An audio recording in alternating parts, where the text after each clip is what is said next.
هاي يا جماعة، ازيكم عاملين ايه؟ يا رب تكونوا كويسين وبألف خير. والفيديو بتاع النهارده يعجبكم، وعارفة ان انا بتأخر شوية عن الفيديوهات اللي بنزلها، بس والله هي ظروف. وانا بجد عايزة اصور لكم كتير قوي وعايزة اروح واجي، بس انا بجد مش بطلع. يعني انا نفسي اطلع، نفسي تشجعوني ان انا اطلع، بس انا ما بطلعش، ما بروحش في حتة. فعشان كده كل الفيديوهات بتبقى في البيت، بس ان شاء الله الفيديوهات الجاية هطلع واروح واجي. مش هطلع على الفاضي يعني طبعا، بس هطلع واروح واجي واصور لكم. ويا رب الفيديوهات تعجبكم، ويا رب الفيديو ده كمان يعجبكم. وبما اني قربت ان انا اتم 22 سنة، فتعالى اقول لكم على 22 حاجة اتعلمتها قبل ما اتم ال 22 سنة.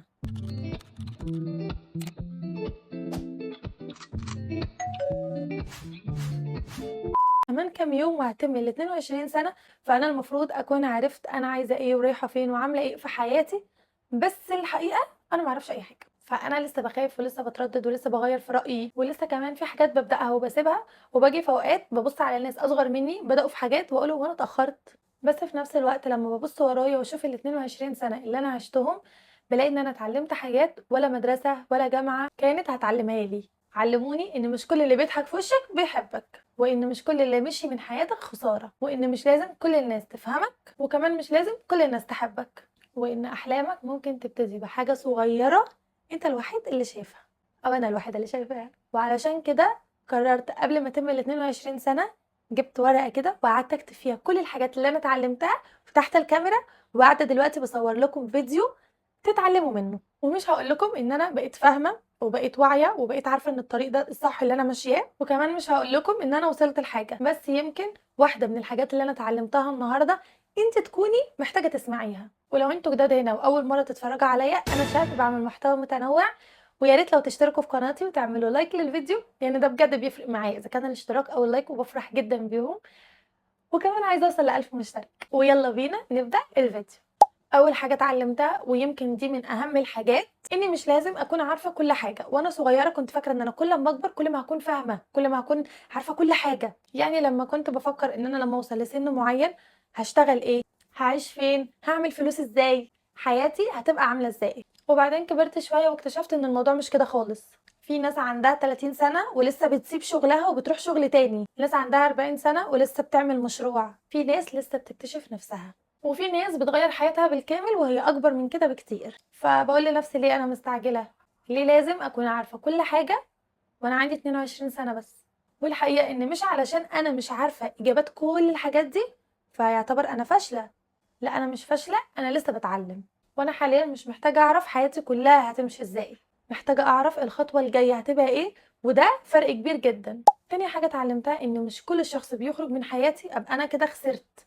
زمان كنت بربط الشخص بقيمته، يعني لو شخص خرج من حياتي كنت بفضل اسال نفسي كتير انا عملت ايه، هو زعل مني، انا قصرت في ايه، طب ليه سابني. وكان ممكن ان انا اقعد فتره طويله جدا افكر في السبب. لكن مع الوقت فهمت ان العلاقات بتبقى ليها وقت وبتنتهي، وفي ناس بتيجي تعلمك حاجة وتمشي، وفي ناس خروجهم فعلا من حياتك بيكون حماية ليك، حتى لو وقتها كنت شايفين بقى عياط ووجع وكل الكلام ده، بس بجد بترجعوا تفكروا وتقولوا الحمد لله ان الشخص ده او الشخصية دي خرجوا من حياتي. ومش كل نهاية او مش كل ما حد يسيب او كل الكلام ده معناه ان احنا فشلنا، او ان احنا بقينا فاشلين، او ان احنا مش عارفين نكون علاقات. فاحيانا ان الشخص ده لما بيطلع من حياتنا هو راحة، وان المرحلة دي خلصت.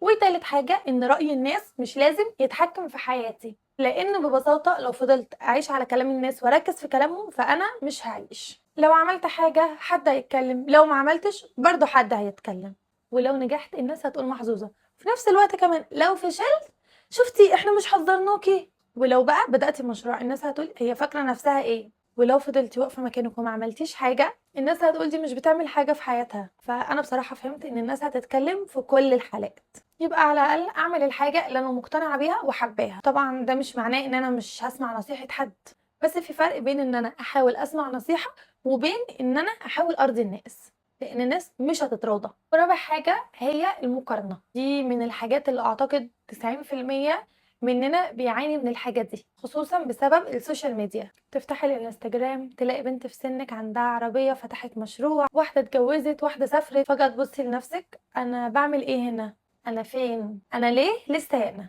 بس اللي اتعلمته ان انا بشوف النتيجة بتاعت شخص تاني وبقارنها ببدايتي. انا مش عارفة هو مر بايه، انا مش عارفة هو فشل كام مرة، انا مش عارفه هو ايه اللي حصل اصلا ورا الكاميرا. فبقيت احاول لما اشوف حد ناجح اقول حلو هو قدر يعملها، فانا ان شاء الله هعملها بس بطريقتي وفي الوقت المناسب، علشان مش لازم نجاح غيري يقلل من نجاحي. وخامس حاجه، الحماس لوحده مش كفايه. كلنا بنبدا اي حاجه واحنا متحمسين جدا، اول يوم جيم، اول يوم دايت، اول يوم نفتح فيها قناه على اليوتيوب، اول مشروع احنا بنكون مولعين حماس، عايزين ننزل 600 فيديو، عايزين نعمل 600 حاجه. بس بعد اسبوع الحماس ده بيختفي او بيقل. وهنا بقى الفرق الحقيقي، هل انا هكمل وانا ما عنديش حماس او انا فاقده الشغف، ولا هسيب كل حاجه زي ما تمشي وانا هقعد على السرير اريح وخلاص بقى. بس بصراحه انا اتعلمت ان مش كل يوم هيبقى عندي طاقه. في ايام هكون مبسوطه، في ايام هكون تعبانه، في ايام هقول لنفسي انا مش قادره.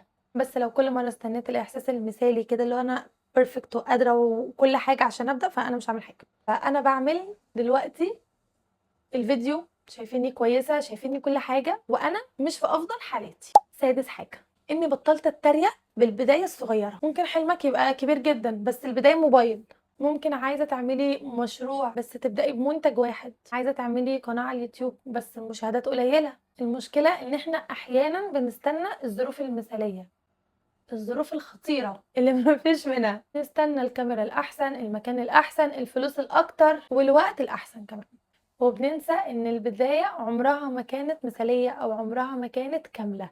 ابدأي باللي معاكي وطوري من نفسك بعدين. وسابع حاجة ودي مهمة جدا، اتعلمت ان انا افصل بين ان انا فشلت في حاجة وبين ان انا انسانة فاشلة. الاتنين مش نفس الحاجة. ممكن فيديو صورته ويفشل، هل ده معناه ان انا انسانة فاشلة؟ لا.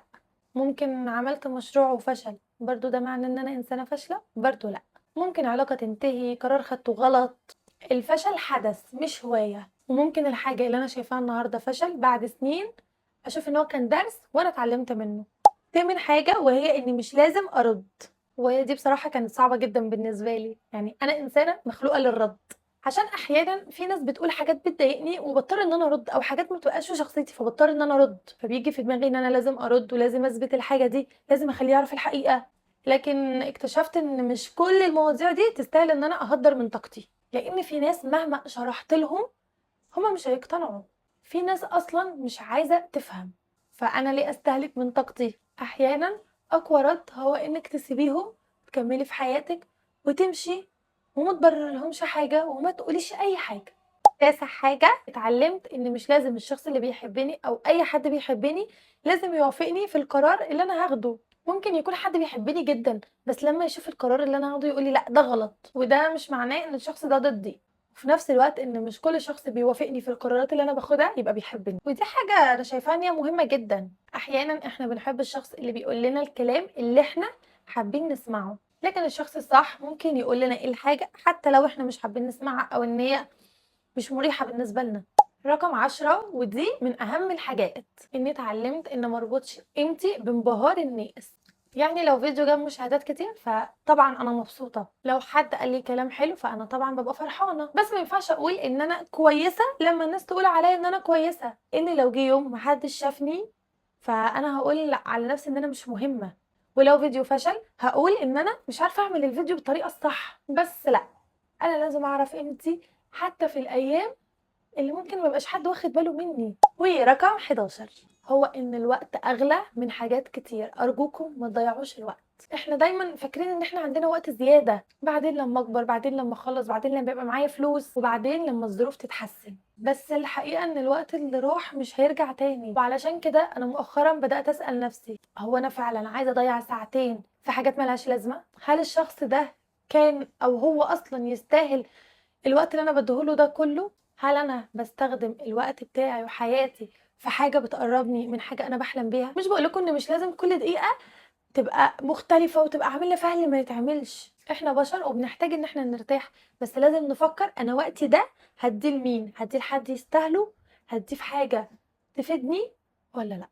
رقم 12 ان الفلوس مهمة، ومش هقول الكلام المثالي بتاع ان الفلوس مش مهمة والفلوس مش كل حاجة، فلا، الفلوس مهمة. الفلوس بتدي امان، بتدي اختيارات، بتساعدنا ان احنا نحقق حاجات، لكن الفلوس مش المقياس الوحيد لنجاحك. لان شخص ممكن يكون عنده فلوس بس مش مرتاح، عنده مشاكل في حياته، عنده امراض. ممكن شخص ناجح جدا في شغله بس عنده ضغط في حياته. انا عن نفسي عندي احلام مادية كتير جدا، بس بدأت أفهم إن النجاح بالنسبة لي أكبر من فلوس تبقى محطوطة في حساب في البنك. عايزة أكون مرتاحة، عايزة أكون فخورة بنفسي، عايزة أعمل حاجة أنا بحبها وكمان أساعد الناس اللي أنا بحبهم. 13 مش لازم كل الناس تفهم أنا بحلم بإيه، ودي حاجة مؤخرا فرقت معايا جدا. ممكن أقول لحد على حاجة أنا بحلم بيها وفي الآخر يقولي انت ازاي هتعملي ده؟ طيب وايه الفايدة؟ ممكن فعلا يكون هو شايف ان الموضوع مستحيل، ده مش معناه ان انا حلمي مستحيل، لان ببساطة هو مش شايف اللي انا شايفاه. وعلشان كده ان مش كل حلم محتاج موافقة الناس كلها، احيانا الحلم بتاعك محتاج ان انت تصدقه الاول. ورقم 14 وهو اني مش محتاجه ابقى شبه حد علشان انجح. السوشيال ميديا بتخلينا ان احنا نقلد بعض، نفس طريقه التصوير، نفس الكلام. الناس مش محتاجه نسخه تانية من شخص موجود بالفعل، الناس محتاجه تعرف انت مين، ايه طريقتك، ايه رايك، ايه شخصيتك، ايه قصتك. وعلشان كده حتى لو اتعلمت من حد فمش لازم تقلده، فانا باخد اللي يناسبني وبعمله بطريقتي. و15 ان الراحه مش كسل، ودي بصراحه حاجه انا لسه بتعلمها، بس قلت احطها كده في الكلام عشان انا احيانا لما برتاح بحس ان انا بضيع وقت. بس بقول لنفسي الانسان مش مكنه، مش لازم كل يوم اصحى من النوم احقق 20 حاجه. في ايام محتاجه انام، في ايام محتاجه اقعد فيها مع اهلي، في ايام محتاجه ابعد فيها عن التليفون اصلا، وفي ايام محتاجه اعمل ولا حاجه. والراحه مش معناها اني استسلمت، الراحه معناها ان انا بشحن طاقتي علشان اعرف اكمل بعدين. وفاصل اعلاني كده ان انا اعيط لكم واقول لكم ان مش كل حاجه بتمشي زي ما احنا عايزين. انا كنت يعتبر خلصت الفيديو بس اكتشفت ان هو مش بيصور، وانا من الناس اللي ما بحبش اعيد كلامها، بس هنحاول ان احنا نعيده تاني. رقم 16 كلمه لا. هي كلمه صغيره بس بصراحه انا اكتشفت ان هي تبقى صعبه جدا. لا مش عايزه، لا مش مناسب ليا، لا مش هقدر، لا مش مرتاحه، ولا مش موافقه. زمان كنت ممكن اوافق علشان ما اكسفش حد، بس اكتشفت ان كل انا بقولها هي ممكن تكون لا لنفسي، لا انا الحاجه دي انا مش مرتاحه وانا بعملها، او مش مرتاحه اصلا فيها. فبدات اتعلم احط حدود للناس ولنفسي. مش معنى ان انتي قلتي لا تبقى الحاجه دي وحشه، ومش معنى كمان ان انتي قلتي لا وعملتي حدود لنفسك يبقى انتي غلطانه. ورقم 17 مش كل حاجه لازم تحصل بسرعه، وده بصراحه يمكن اكتر حاجه انا محتاجه ان انا اقولها لنفسي كل يوم. احنا عايشين في زمن كل حاجه فيه سريعه، كل حاجه فيه ماشيه بسرعه، فيديو بينتشر في يوم، حد بيبقى مشهور في شهر، مشروع بيكبر بسرعه، ناس بتسافر، ناس بتتجوز، وناس بتشتري بيوت. فبحس ان احنا حياتنا متاخره، بس انا مش متاخره، انا هاجي في وقتي. حتى لو الحاجه اللي انا بحلم بيها خدت سنه او سنتين او 5، ده مش معناه ان انا فاشله. انا بتحرك ببطء بس بتحرك احسن من ان انا اكون واقفه في مكاني ومش بتحرك. و18 ان الحياه مش دايما بتمشي زي ما انا مخططه لها. ممكن اخطط لحاجه جدا واكون متاكده مليون في الميه ان هي هتحصل، وبعدين فجاه كل حاجه بتتغير. زمان كنت بتضايق واقول لي انا كنت مخططه لكده، بس مع الوقت فهمت ان احيانا الطريق اللي احنا مش عايزينه بيوصلنا لمكان احسن. ومش هقول ان كل حاجه بتحصل سببها خير، في حاجات بتوجع فعلا وانا اكتر واحده اتكلم في الموضوع ده، لكن حتى الحاجات اللي وجعتني انا عرفت اطلع منها بحاجه اتعلمتها. رقم 19 وهو اني لازم اتعلم اكون حنينه مع نفسي، اتكلم مع نفسي بالطريقه اللي انا ممكن اتكلم بيها مع حد انا بحبه. يعني لو صاحبتي جت وقالت لي شهد انا فشلت، هقول لها جربي تاني مش نهايه العالم. لو جت وقالت لي شهد انا شكلي وحش، هقول لها لا انت جميله وحلوه. لو قالت لي انا متاخره هقول لها لا جربي تاني لسه بدري. كل واحد وليه وقته. طب ليه انا لما بغلط بفضل اقول لنفسي انت غبيه، انت فاشله، انت متاخره، انت مش بتعملي حاجه صح؟ فمؤخرا بدات افهم ان انا استحق يتقال لي كلام حلو، مش من اي حد، مني لنفسي. مش معنى ان انا عايزه اطور نفسي فانا اكره نفسي دلوقتي، فانا اقدر احب نفسي وفي نفس الوقت اطور منها. ورقم 20 الناس مش هتفتكر كل غلطاتي. احيانا احنا بنعيش واحنا فاكرين ان الناس كلها هتفتكر ان احنا غلطنا. الناس مش هتفتكر كل غلطاتي. احنا احيانا بنعيش حياتنا واحنا فاكرين الناس كلها مركزه معانا. حصل معايا موقف محرج الناس هتفضل فاكراه، نزلت صورة وما جابتش لايكات الناس هتاخد بالها، قلت كلمة غلط الناس هتلاحظ. بس الحقيقة كل واحد مشغول في حياته، الناس عندها مشاكلها وهمومها وأحلامها في دماغها، مش هتركز معاكم ولا معايا. ومعظم الحاجات اللي أنا بقعد أفكر فيها طول الليل هي أصلا ممكن الناس تكون نسيتها في وقتها. فبصراحة أنا بطلت أدي لكل موقف أكبر من حجمه. 21 وهو أنا لسه في بداية الأمر. انا عندي 22 سنه، يعني مش المفروض اكون خلصت كل حاجه؟ انا لسه هقابل ناس، لسه هتعلم، لسه هنجح، لسه هفشل، ولسه هغير رايي، لسه ممكن ابدا من الصفر اكتر من مره، ولسه كمان في احلام كتير نفسي احققها. فبدل ما ابص لل 22 سنه اللي فاتوا واقول ببص للي جاي واقول انا عندي كام سنه لسه قدام اقدر اعمل فيهم حاجات كتير. ده بصراحه فرق كبير. ووصلنا لاخر حاجه وهي رقم 22، وهي اني ما استناش الدنيا تبدا.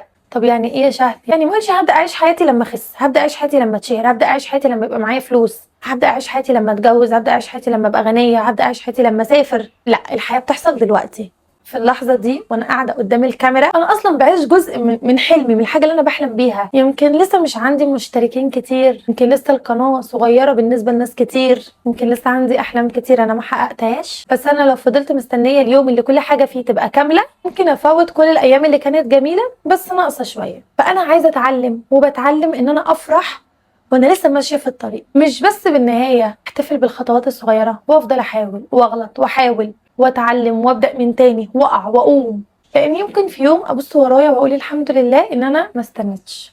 وبما ان احنا خلصنا ال 22 حاجه اتعلمتهم قبل ما اتم ال 22، بس اللي انا عايزه اقول لكم ان انا اكيد لسه هتعلم كمان حاجات اكتر، واكيد ممكن بعد سنه اتفرج على الفيديو ده واقول ياه إيه الكلام ده، واني كنت لسه صغيره ومش فاهمه حاجات كتير. بس يمكن ده اصلا معنى الحياه والدنيا اللي احنا عايشينها، اننا كل سنه بنكتشف ان احنا لسه بنتعلم. ولو انت بتتفرجي عليا ولسه في بدايه حياتك او حتى انت اكبر مني، فبصراحه كده انا عايزه اسالك سؤال: ايه هو اهم درس الحياه علمتهولك؟ اكتبولي في التعليقات، لان ممكن تعليق منك يكون درس ليا والبنت تانية او حد تاني اصلا يشوف الكومنت بتاعك. فلو وصلتوا لحد هنا فانا بجد بشكركم.